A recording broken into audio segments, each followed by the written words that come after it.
Hello students, যারা 2026 সালে মাধ্যমিক দেবে তাদের জন্য এটা গুরুত্বপূর্ণ ভিডিও হতে চলেছে। এবছরে টেস্ট পরীক্ষা হয়ে গেছে।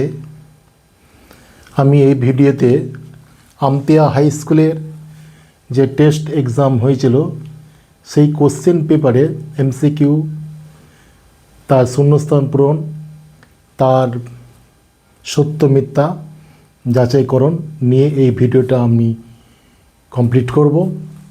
তোমরা অবশ্যই ভিডিওটা দেখতে থাকো।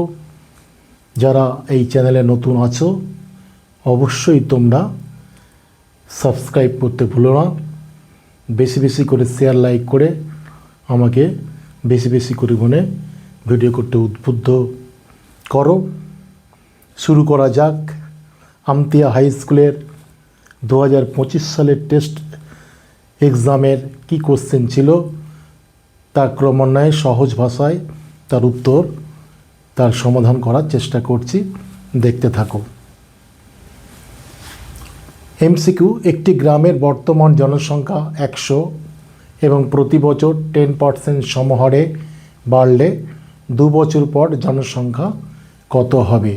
অপশান: 110, 120, 121, 1000। দেখো, আমরা একটা সূত্র জানি যে সমৃদ্ধির সুদ আর জনসংখ্যা বেড়ে যেটা হচ্ছে সেই সূত্র কিন্তু একই। দেখো, জনসংখ্যা বেড়ে 2 বছর পরে জনসংখ্যা বেড়ে যতটা হবে, 2 বছর পরে জনসংখ্যা 2 বছর পর জনসংখ্যা কী হবে? কোন সূত্র লাগাতে পারি? সেটা হচ্ছে যে সমল সমৃদ্ধি সুদের যে সূত্রটা আছে, যে আসল ইন্টু 1 প্লাস r/100n। আসল মানে বর্তমান, এখানে যে জনসংখ্যাটা বোঝাচ্ছে সেটাই হচ্ছে বর্তমান জনসংখ্যা কত? 100। 1 প্লাস রেটটা কত? 10 বাই 100 আর কত? 2। বুঝা গেল? তাহলে এবারে ক্যালকুলেশন করলে পেয়ে যাব।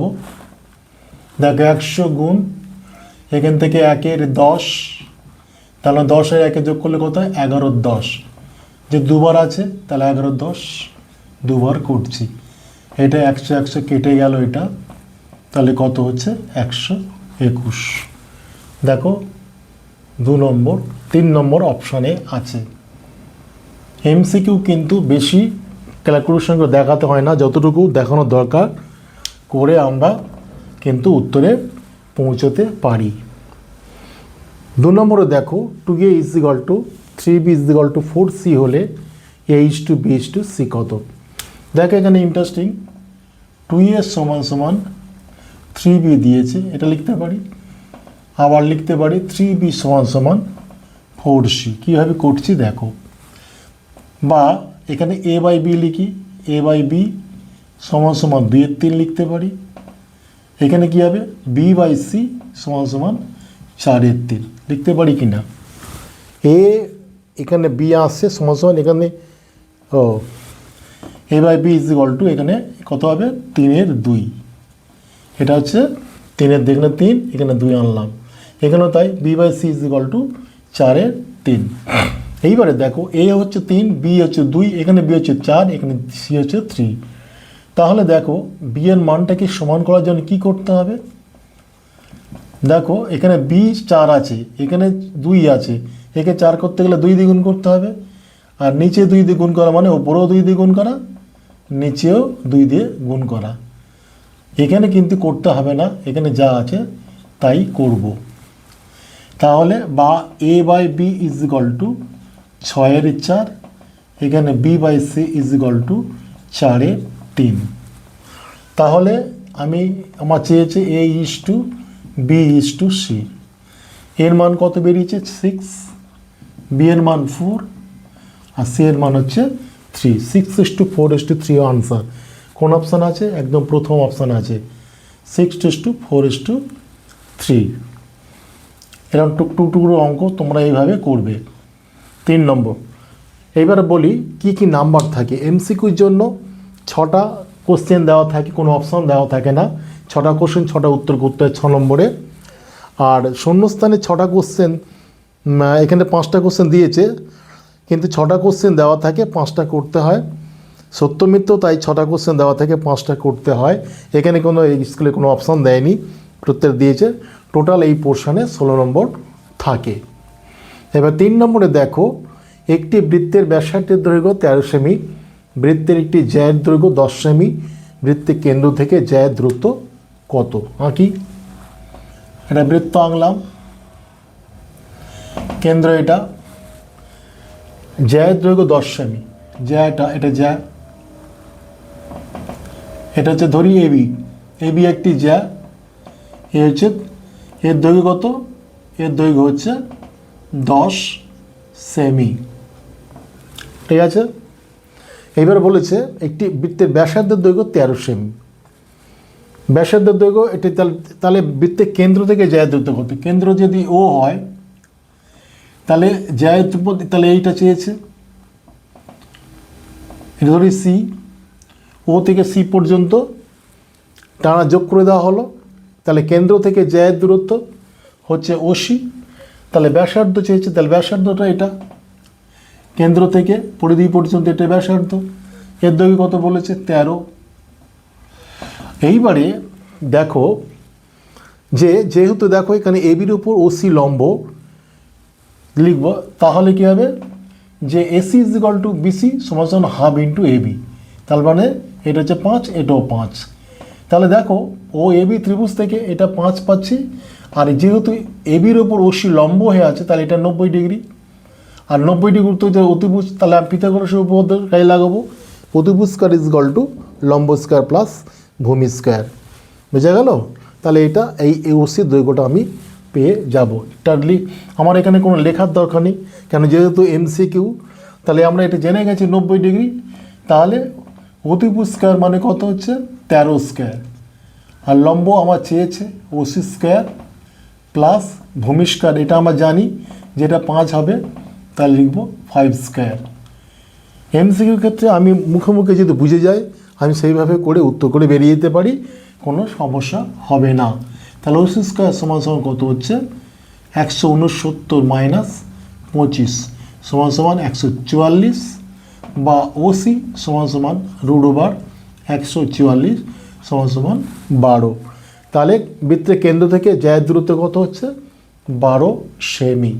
আরেকবার বুঝিয়ে দিই যে এবি জ্যায়ের ওপর ওসি একটা লম্ব হয়ে আছে, যার ফলে একটা 90 ডিগ্রি কোণ উৎপন্ন করেছে, আর লম্ব হওয়ার জন্য এই এবি বাহুকে সি বিন্দুতে সমান 2 ভাগে ভাগ করে দিয়েছে, যার ফলে এসির দৈর্ঘ্য হচ্ছে 5, আর এটা পিথাগোরাসের উপপাদ্যের কাজে লাগাচ্ছি, সেটা অতিভুজ স্কয়ার ইজ ইকুয়াল টু লম্ব স্কয়ার প্লাস ভূমি স্কয়ার, সেটা ক্যালকুলেশন করে হচ্ছে এবি আমার ওসির দৈর্ঘ্য চেয়েছে 12 হচ্ছে উত্তর। 4 নম্বরে দেখো, 4 নম্বরে বলেছে 14, 16, 19, 16, 15, 17, 15, 18, 15 এর সংখ্যা গুরুমান কত? যারা ইংরেজি কথা হচ্ছে মোট। তাহলে সিম্পল সিরিজে মোট নির্ণয় করার ক্ষেত্রে বা সংখ্যা গুরুমান নির্ণয় করার ক্ষেত্রে যে সংখ্যাটা সর্বোচ্চ বার আছে সেই সংখ্যাটাই হচ্ছে সংখ্যা গুরুমান। এখানে দেখো 14 একবার আছে, 16 দুবার আছে, 19 একবার আছে, 15 তো দেখো 3 বার আছে, 17 একবার আছে, তাহলে 15 সংখ্যাটা 3 বার আছে, সুতরাং সংখ্যা গুরুমান কত হবে? 15। এখানে আর কিছুই লিখছি না, 15 হচ্ছে আনসার। তাহলে হচ্ছে এখানে 15 হচ্ছে আনসার। 16 নম্বর 5 নম্বর হচ্ছে, 5 নম্বরে দেখো tan 53 ডিগ্রি ও tan 37 এর গুণফল কত? তাহলে গুণফলের আকারে প্রকাশ করি, tan 53 degree into tan 37 degree. তাহলে এটা কি লিখতে পারি? আমি এটা রাখি, tan 53 ডিগ্রি ইন্টু, এখানে কি লিখব? tan 90 ডিগ্রি মাইনাস 53 ডিগ্রি লিখতে পারি কি না? 90 থেকে 53 বাদ দিলে 37 হচ্ছে, তাহলে এটা হিসেব লিখতে পারি। আমি একটা কি সূত্র কি জানি, যে tan 90 degree minus theta is equal two caught theta, এটা লিখি তো, এটা সেই সূত্র এখানে কাজে লাগাবো। তাহলে tan 53 degree into tan 90 degree theta, theta জায়গা 53 ডিগ্রি, তাহলে এখানে লিখবো cot 53 ডিগ্রি। তাহলে tan 53 ডিগ্রি ইন্টু cot মানে কি 1/tan, tan 53 ডিগ্রি কেটে গেল, এটা হবে 1 উত্তর। 5 নম্বরের দাগের কোন উত্তরটা আছে? 1, 4 নম্বর অপশান আছে। এবারে 6 নম্বরের দাগে দেখো, 6 নম্বরের দাগে দেখো যে ও কেন্দ্রবৃত্তের এবি এবং সিডি দুটি সমান যায় যদি অ্যাঙ্গেল এওবি 60 ডিগ্রি হয়, তবে অ্যাঙ্গেল সিওডি কত? 30 ডিগ্রি, 60 ডিগ্রি, 120 ডিগ্রি আর 90 ডিগ্রি। তাহলে ও কেন্দ্রে দুটো এটা বৃত্ত আঁকি, তাহলে ও কেন্দ্রবৃত্তের সমান দূরে যায়, তাহলে এয়ারটা যা, এয়ারটা যা, এয়ারটা যা, তাহলে এবি একটা যা, সিডি একটা যা, যাদের দৈর্ঘ্য সমান, যাদের দৈর্ঘ্য সমান। যদি angle A O B 60 degree হয়, যদি এটা ও অ্যাঙ্গেল এ ও বি এটা যদি 60 ডিগ্রি হয়, তাহলে অ্যাঙ্গেল সিওডি কত? এই যে অ্যাঙ্গেল সিওডি কত? খুব সোজা। তার কারণ যদি যেহেতু AB is equal to CD সমান যায়, তাহলে এবি যদি সিডির সঙ্গে সমান হয় তার বিপরীত কোণগুলো সমান হবে। তাহলে এবি বিপরীত কোণ কোনটা? Angle AOB. আর সিডির বিপরীত কোণ কোনটা? Angle COD. সুতরাং অ্যাঙ্গেল এওবি যদি 60 ডিগ্রি হয়, অ্যাঙ্গেল সিওডিও 60 ডিগ্রি হবে। কেন না? এই দুটি বাহু যেহেতু সমান যা বলেছে, তাদের বিপরীত কোণগুলো সমান হবে, সুতরাং 60 ডিগ্রি উত্তর হবে। এখানে দেখো কোথাও আছে 2 নম্বর অপশান আছে। বুঝতে পেরেছি? এইবারে শূন্যস্থান পূরণে চলো। শূন্যস্থান পূরণে 1 নম্বরে দেখো, কোনো শর্ত ছাড়া সবার মূলধন সমান সময়ের জন্য রাখা হলে সেটিকে বলা হবে ড্যাশ অংশীদারি কারবার। 2 ধরনের অংশীদারি কারবার আছে। যখন দেখা যাচ্ছে যে শর্ত ছাড়াই সমান সময়ের জন্য বছরের মাঝখানে টাকা তোলা দেওয়া নেওয়া হয় না, সকল অংশীদারি সমান সময়ের জন্য যখন টাকা রাখছে, যে অংশীদারি কারবার করছে বা যে যখন অংশীদারি টাকা তোলানামা করে না, সমান সময়ের জন্য টাকা রাখে, তখন সেই অংশীদারি কারবারকে কী বলা হচ্ছে? সরল অংশীদারি কারবার। আর একটা হচ্ছে যে বছরের মাঝখানে কোনো অংশীদারি সমান সময়ের জন্য রাখলো না, কেউ হয়তো 5 মাসের জন্য, কেউ হচ্ছে 10 মাসের জন্য টাকা রাখলো, তখন বা সমান সময়ের জন্য নয়, তখন সেই অংশীদারি কারবার কী বলা হয়? মিশ্র অংশীদারি কারবার বলা হচ্ছে।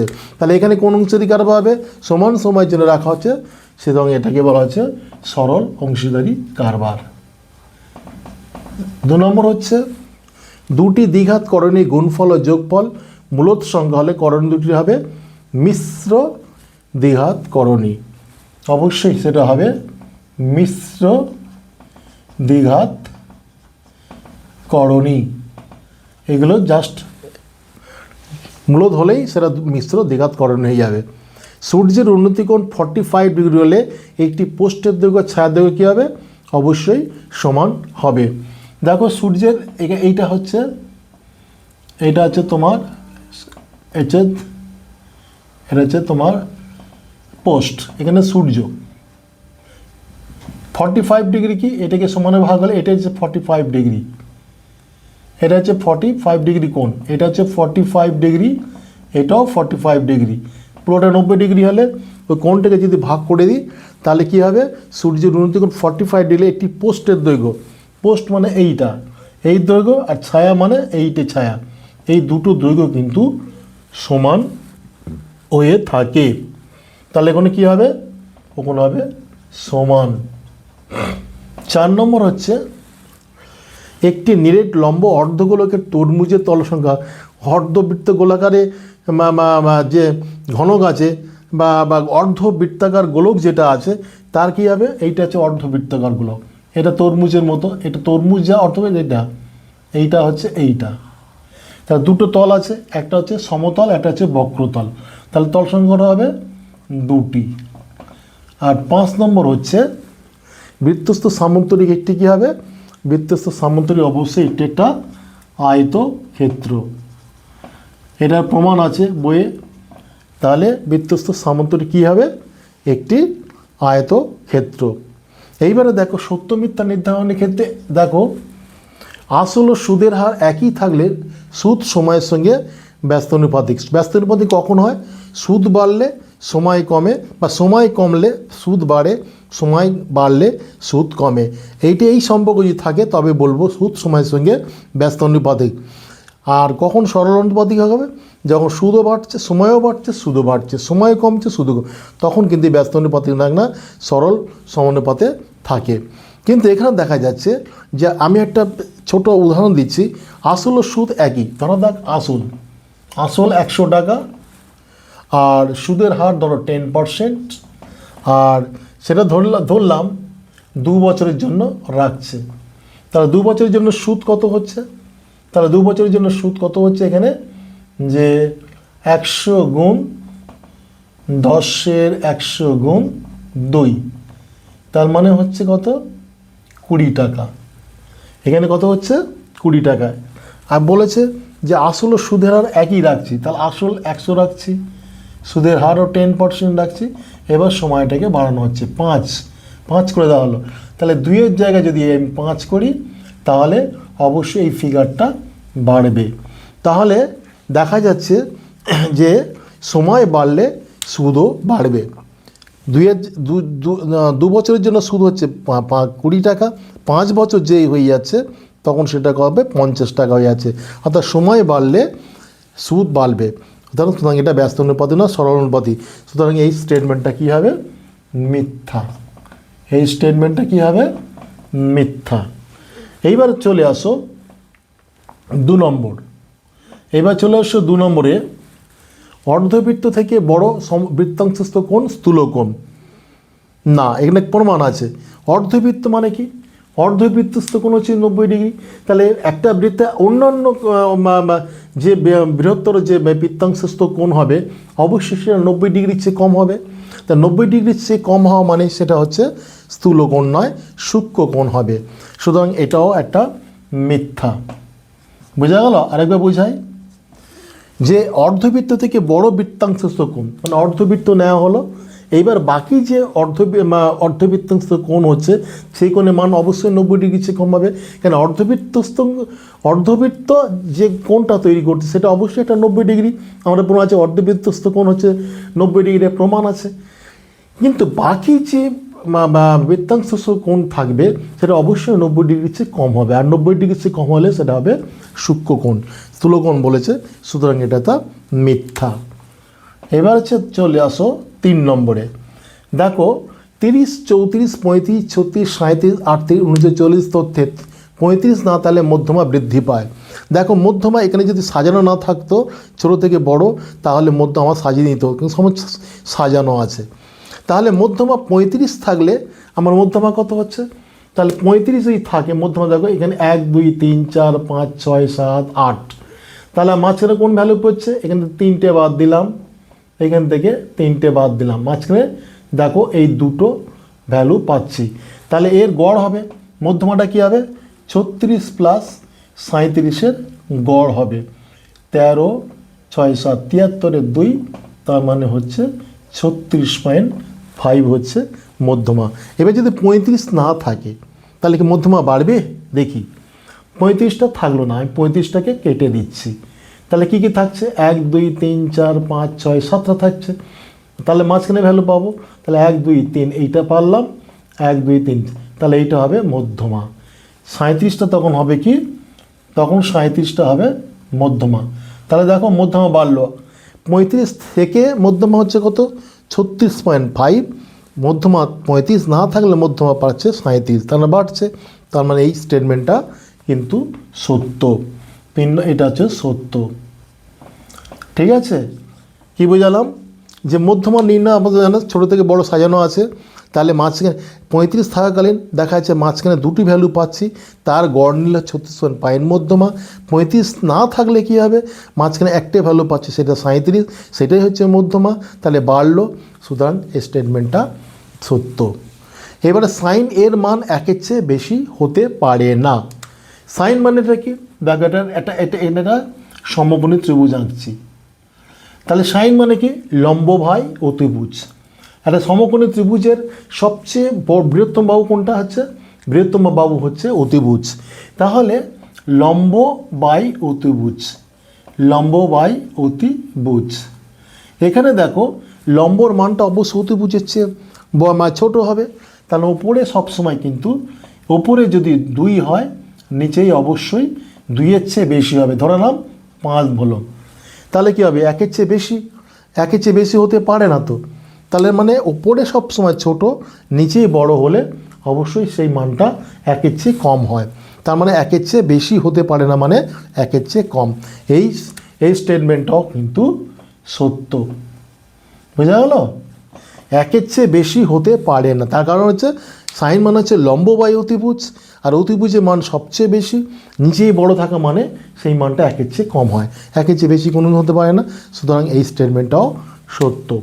5 নম্বরটা দেখো, একটি ত্রিভুজের বাহুগুলোর অনুপাত 12:3:5 হলে ত্রিভুজটি সমকোণী হবে। 12, 15, 20। আচ্ছা, 12:3:5 হলে ত্রিভুজটি সমকোণী হবে। সমকোণী ত্রিভুজ কাকে বলা হচ্ছে? যার একটি কোণ অবশ্যই 90 ডিগ্রি হবে। দেখি এর মধ্যে 90 ডিগ্রি, 3টি বাহু সমষ্টি কত হচ্ছে দেখি? 15, 20। 12×3 15, 15×5 20। তাহলে 180 ডিগ্রিকে 20 দিয়ে ভাগ করলে কত হচ্ছে? 90 হচ্ছে। তাহলে 90 হলে একটা বাহুর মান অবশ্যই 90 ডিগ্রি, প্রত্যেকটা গুণ করলে 450, 270। তাহলে 90 ডিগ্রির চেয়ে কিন্তু কোনোটাই 90 ডিগ্রি হচ্ছে না, সুতরাং এটা ত্রিভুজটি সমকোণী হবে এই কথাটা ঠিক নয়। তাহলে এটা হচ্ছে সম্পূর্ণ মিথ্যা। বোঝা গেল? এইভাবে তোমাদের আশা করছি যে আমতিয়া হাই স্কুলের এবছরের যে টেস্ট এক্সাম নিয়েছিল তাদের কোশ্চেনে MCQ, শূন্যস্থান পূরণ এবং সত্য মিথ্যা নির্ধারণ সম্পর্কে তোমাদের বিস্তারিত আলোচনা করেছি। আশা করছি তোমরা বুঝতে পেরেছো। তোমরা ভিডিও পজ করে অবশ্যই কোশ্চেনগুলো টুকে নেবে এবং আস্তে আস্তে আমার সলিউশনগুলো শিখতে থাকবে। যদি তোমার ভিডিওটা ভালো হয় অবশ্যই তোমরা কমেন্ট সেকশানে গিয়ে প্রয়োজনীয় মন্তব্য করবে এবং প্রয়োজনীয় সাজেশান দেওয়ার থাকলে অবশ্যই তোমরা সাজেশান দেবে। ভিডিও শেষ করার আগে আরেকবার বলি, যদি তোমরা চ্যানেলে নতুন হও অবশ্যই তোমরা সাবস্ক্রাইব করবে। আজ এই পর্যন্ত।